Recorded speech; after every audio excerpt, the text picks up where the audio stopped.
ಈ ವಿಡಿಯೋದಲ್ಲಿ types of camera angles ಬಗ್ಗೆ ತಿಳ್ಕೊಳ್ಳೋಣ.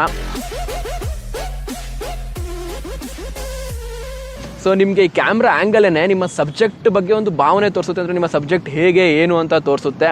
ಸೊ ಇದು ನೀವು ಒಬ್ಬ ಫಿಲಮ್ ಮೇಕರ್ ಆಗಿದ್ದರೆ ಕ್ಯಾಮ್ರಾ ಆ್ಯಂಗಲ್ ನಿಮಗೆ ತುಂಬಾ ಯೂಸ್ ಆಗುತ್ತೆ. ಸೊ ಬನ್ನಿ ಇವಾಗ ಟೈಪ್ಸ್ ಆಫ್ ಕ್ಯಾಮ್ರಾ ಆ್ಯಂಗಲ್ ಬಗ್ಗೆ ತಿಳ್ಕೊಳ್ಳೋಣ.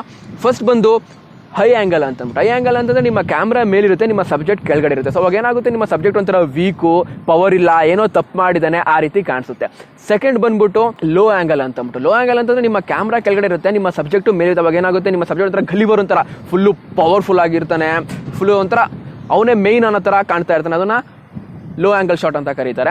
ನೆಕ್ಸ್ಟ್ ಬಂದ್ಬಿಟ್ಟು ಹೈ ಲೆವೆಲ್ ಶಾಟ್ ಅಂತಂದ್ಬಿಟ್ಟು. ಹೈ ಲೆವೆಲ್ ಶಾಟ್ ಅಂತಂದರೆ ನಿಮ್ಮ ಕಣ್ಣಿನ ನೇರ ನಿಮ್ಮ ಕ್ಯಾಮ್ರಾ ಇರುತ್ತೆ, ಅದನ್ನು ಹೈ ಲೆವೆಲ್ ಶಾಟ್ ಅಂತ ಕರೀತಾರೆ. ಸೊ ಇದು ಯಾವುದೇ ರೀತಿ ಏನೋ ಇದೇಳಲ್ಲ, ಏನಂದರೆ ಭಾವನೆಗಳನ್ನ ತಿಳಿಸಲ್ಲ, ಬಟ್ ಆದರೆ ಇದೊಂಥರ ನ್ಯೂಟ್ರಲ್ ಫೀಲಿಂಗ್. ಈಗ ನ್ಯೂಸ್ ಹೇಳ್ತಿರ್ತಾರೆ ಗೊತ್ತಾ, ಏನೋ ಒಂದು ವಿಷಯ ಹೇಳ್ತಾ ಇದ್ದಾರೆ ಅಷ್ಟೇ, ಅದಕ್ಕೆ ಹೈ ಲೆವೆಲ್ ಆ್ಯಂಗಲ್ನ ಯೂಸ್ ಮಾಡ್ತಾರೆ.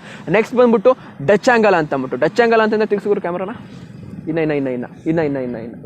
ಅಂದರೆ ಕ್ಯಾಮ್ರಾ ಅಂತ ಹಿಂಗೆ ಟಿಲ್ಟ್ ಆಗಿರೋದನ್ನ ಡಚ್ ಆ್ಯಂಗಲ್ ಕರೀತಾರೆ. ಇದು ಬಂದ್ಬಿಟ್ಟು ಏನೋ ಯೋಚನೆ ಮಾಡ್ತಾ ಇದ್ದಾನೆ, ಏನೋ ಡಿಪ್ರೆಷನಲ್ಲಿ ಇದ್ದಾನೆ, ಏನೋ ಕನ್ಫ್ಯೂಸ್ ಆಗಿದ್ದಾನೆ, ಸೊ ಆ ಥರ ಒಂದು ಮೂಮೆಂಟ್ ಅಂತ ಒಂದು ವಿಷಯನ ತಿಳಿಸುತ್ತೆ, ಡಚ್ ಆ್ಯಂಗಲ್ ಅಂತ ಕರೀತಾರೆ ಅದನ್ನ. ನೆಕ್ಸ್ಟ್ ಬಂದ್ಬಿಟ್ಟು ಪಾಯಿಂಟ್ ಆಫ್ ವ್ಯೂ ಆ್ಯಂಗಲ್ ಅಂತ ಅಂದ್ಬಿಟ್ಟು. ಹಂಗಂತಂದ್ರೆ ನಿಮ್ಮ ಸಬ್ಜೆಕ್ಟ್ ಏನು ನೋಡ್ತಾ ಇದೆ ಅದನ್ನ ಜನಗಳು ನೋಡ್ತಾ ಇರ್ತಾರೆ. ಅಂದ್ರೆ ನಿಮ್ಮ ಕ್ಯಾಮ್ರಾನ ಎಣೆ ಮೇಲೆ ಅಥವಾ ಎಲ್ಲರೂ ಒಂದ್ ಕಡೆ ಮಡಗಿರ್ತಾರೆ, ಸೊ ಕೈ ಈ ಥರ ಯೂಸ್ ಮಾಡ್ತಿರಲ್ಲ, ಕಾಣ್ತಿರ್ತಾರೆ. ಇದನ್ನ ಬಂದ್ಬಿಟ್ಟು ಪಾಯಿಂಟ್ ಆಫ್ ವ್ಯೂ ಶಾಟ್ ಅಂತ ಕರೀತಾರೆ. ತುಂಬಾ ಫಿಲಮ್ಗಳೆಲ್ಲ ಇಂಥ ಶಾಟ್ನ ಯೂಸ್ ಮಾಡ್ತಾರೆ. ಇವಿಷ್ಟು ಕ್ಯಾಮ್ರಾ ಆ್ಯಂಗಲ್ಗಳ ಬಗ್ಗೆ. ವಿಡಿಯೋ ಇಷ್ಟ ಆಯಿತು ಅಂದ್ರೆ ಒಂದು ಲೈಕ್ ಮಾಡಿ, ಇಲ್ಲ ಅಂದ್ರೆ ಬೇಡ. ಇದರಲ್ಲಿ ಒಳ್ಳೆ ವಿಡಿಯೋಸ್ಗೆ ಚಾನಲ್ಗೆ ಸಬ್ಸ್ಕ್ರೈಬ್ ಮಾಡಿ. ನಾನು ಚೇತನ್, ಮತ್ತೊಮ್ಮೆ ಸಿಗೋಣ.